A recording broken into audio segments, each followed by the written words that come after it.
আমি প্রথমেই বলে রাখি, এটা কোনো প্রফেশনাল মডেল নয়, সেটা আমি ফটো পোস্ট করার সময়ও বলেছি, যারা আমার প্রোফাইলে আছো, যারা দেখেছো। তো চলো আজকের লুকটা তোমাদের সাথে তো শেয়ার করেইছি, ফটোটা ভিডিওটাও শেয়ার করি। তো ও হলো আমার স্টুডেন্ট স্নেহা। ওকে অনেক দিন থেকেই সাজানোর ইচ্ছা ছিল, কারণ ডাস্কি স্কিন টোনে মেকআপ করতে আমার ভীষণ ভালো লাগে। আর সবথেকে বড় ব্যাপার যেটা, সেটা হলো আমার স্কিন টোনটা যেন ডাস্কি স্কিন টোন হলে যে তাকে প্রচুর মুখটা ফেয়ার করে দেবো, হাত পা আলাদা লাগবে, হাতটা বডিটা আলাদা লাগলে আমার খুব বাজে লাগে। আমি সবসময় চেষ্টা করি যাতে স্কিন টোনটা একদম পারফেক্ট থাকে, তার যেন হাত গলা মুখ সব যেন প্রেফারটা একই রকম থাকে। তো আমি সেটাই প্রেফার করি, সেই রকমটাই মাথায় রেখে এই লুকটা করেছি।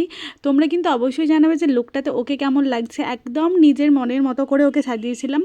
এই হলো তার ভিডিও, তোমাদের সাথে দুটোই শেয়ার করলাম। অ্যান্ড আই মেকআপটাও একদম সফট অ্যান্ড স্যাডেল রাখার চেষ্টা করেছি। আমার নিজেরই পার্সোনালি প্রচুর গর্জিয়াস জিনিসটা একদম পছন্দ না, একদম সিম্পল স্যাডেল মেকআপ হবে। এখন যেটা ক্লায়েন্টেরও বেশি ডিমান্ড থাকে, আমি সেরকমই একটা লুক করেছি। তোমরা দেখে অবশ্যই জানাবে কেমন লাগছে, আর ওকে এই লুকটাতে কেমন লাগছে অবশ্যই জানাবে। আর একবার বলেই দিই, পিছনে যে ওড়নাটা দেখছো ওটা ওড়না ছিল না, ওটা শাড়ি দিয়েছিলাম। না, ওড়না সেই সময়ের জন্য খুঁজে পাচ্ছিলাম না বলে ওটা আমার শাড়িটা দিয়েছিলাম। কিন্তু দেখো এক চমকে দেখলে কেউ বুঝতে পারবে না।